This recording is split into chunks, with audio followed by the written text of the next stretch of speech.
Doctor Zakir Naik একক কণ্ঠে গোটা পৃথিবীব্যাপী আজকে হকের দাওয়াত চলছে। আগামী জানুয়ারি থেকে চালু হবে আরবি ভাষায়।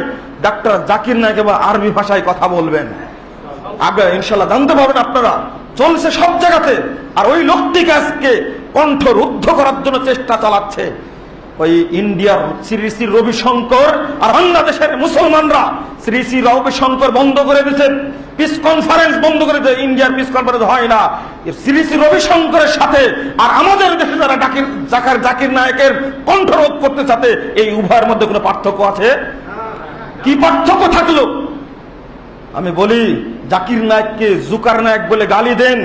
30 বছর যাবৎ খুতবা দিচ্ছেন আপনি, একজন বেনামাজিকে আপনি নামাজি বানাতে পারেন না।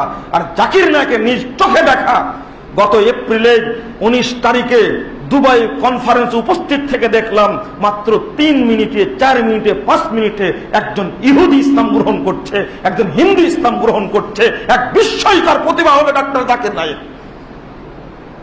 জাকির নায়েকের 3 মিনিটে একজন ব্যক্তি বিধর্মী থেকে ইসলাম গ্রহণ করে, আর 30 বছর বক্তব্য দিয়ে একটা বেনামাজি নামাজ শেখে না। আর তাদের মুখে সাজে এটা জাকির নায়েকের বিরুদ্ধে কথা বলা।